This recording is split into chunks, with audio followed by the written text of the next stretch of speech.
Welcome to KBS World Radio. You're now tuned in to Korea24's Korea Book Club, where we explore the world of Korean literature. This is our weekend replay edition, playing back our book segment from Wednesday's show. We hope you enjoy it. I'm your host, Kwon Jang-woo. Joining me once again in the studio is Barry Welsh, literary critic, and our long-time contributor. Barry, hello, it's great to see you again. Yes, hello, it's great to be here. So what do you have in store for us today?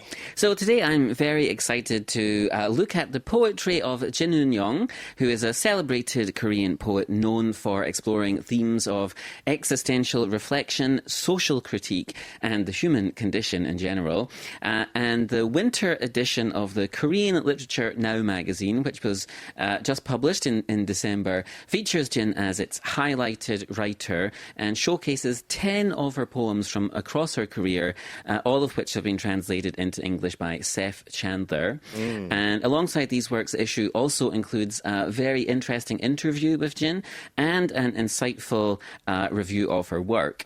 Now, Jin Eun-young made her debut in 2000 when her poems were first published in the Literature and Society Journal. Since then, she's become a significant voice in Korean poetry and literature.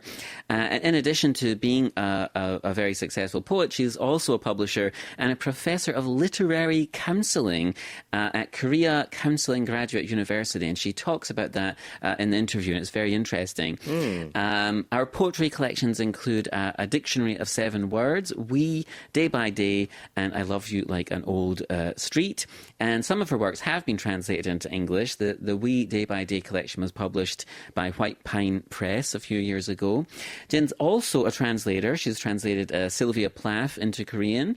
And today we'll take a closer look at some of her featured poems from Korean literature now, including Yushim and several others. Right, so we are dipping into another edition of Korean Literature Now magazine then, which we do like to do. Yes. It does often highlight some wonderful writers and works in the English language. The magazine in physical form is available internationally, and also much of it is online as well. And so this time we're talking about the poet Jin Eun-young, as you're saying. What themes stand out in the poems that you've selected for us today? Right, so there are so many different things that we could talk about in this selection. So like I said, it spans several parts of her career, but in general, I think we can say that Jin's poetry is rich with themes that resonate on both personal and deeper levels or universal levels. So, for example, in her poem, I'm going to struggle to pronounce this, Land, which is inspired by Gulliver's Travels, the sort of fictional utopia, a section of Jonathan Swift's famous novel. But in this poem, she juxtaposes this sort of utopian vision with the harsh realities of human suffering. And so many lines I could choose from this poem, but one particularly striking line is, through the TV's Hubble telescope, we can see at the end of space another world's children dying. And this, I think, critiques how modern technology can bring distant tragedies closer, but often leave us as passive observers. And this poem's exploration of war and displacement, of course, feels deeply relevant, with other lines such as, a warm campfire at the burning city, like the long-vanished stars, the screams twinkle, capturing this sort of haunting quality and duality of beauty and devastation. And then in another poem called Concentrate, she turns more inward and reflects internally, and seems to urge readers to focus on the fleeting moments of resilience that we can perhaps sometimes find amid chaos. She writes that on the blue birds momentarily blossoming in the big cherry tree, and then juxtaposes this with lines like the hair soaked in warm blood flowing down the forehead. And again, this sharp contrast between the ephemeral beauty of nature and human suffering reflects the precarious balance of hope and despair. And then finally, her poem Someday After You is more of an existential poem. She uses a metaphor, a couple of different metaphors as a way of talking about continuity and renewal. She writes that the poet to the newborn child's tiny voice box with its first cry, the starlight to the darkness gasping down the exploding dust, emphasizing the interconnectedness of existence.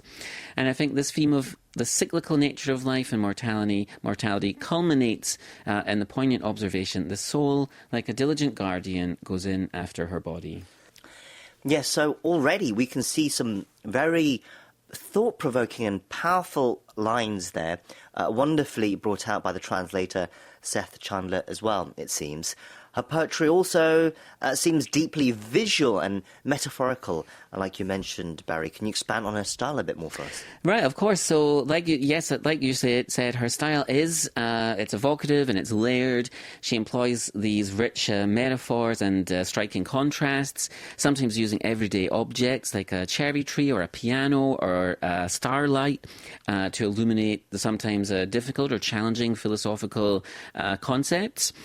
So, in the Pianist of Fate, for example, she writes, "It feels like you're pressing down on the keys of my black and white keyboard, leftover snow on a muddy road, where I can almost hear a faint, drawn-out pain." And this metaphor of the piano becomes a very vivid, emotional landscape, and it blends the sort of tactile imagery of playing the piano with this deep introspection. And I think we can see here her ability to make the abstract tangible and deeply felt. Her language is concise but often impactful. She creates imagery that lingers in the reader's mind. For instance, in another poem called Open, inspired by Ovid, she intertwines themes of transformation and existential longing and invites readers to see life's challenges as opportunities for growth. Right, such imagery sounds like it leaves quite the impression, and she uses this style to also talk about broader social and cultural issues with her works as well, right? Right, yeah, of course. So she doesn't shy away from tackling, like you said, these sort of social issues. So in the previous poem I mentioned that's inspired by Jonathan Swift, she connects historical tragedies like the Nakba and the Shoah, which she mentions in the opening lines of the poem, with modern conflicts. Right, Nakba, we mean by that the mass displacement of Palestinians. Yes.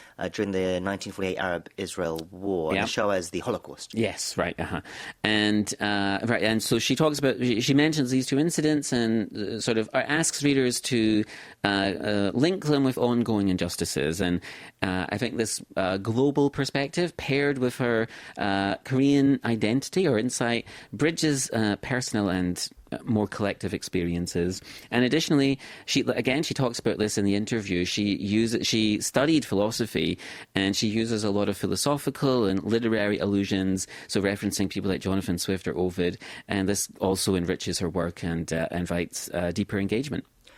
And it also seems to me that these sorts of elements might make her poetry quite compelling for an international audience as well, Barry. Right, absolutely, and I think that's why she's been included in Korean literature now in this quarter's edition.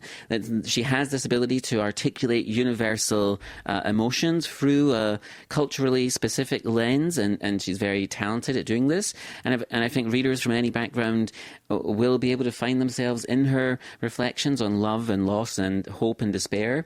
And furthermore, I think her work highlights the power of language to bride cultural divides, of course, with her translator, in this case, making Korean poetry accessible and relatable to global readers.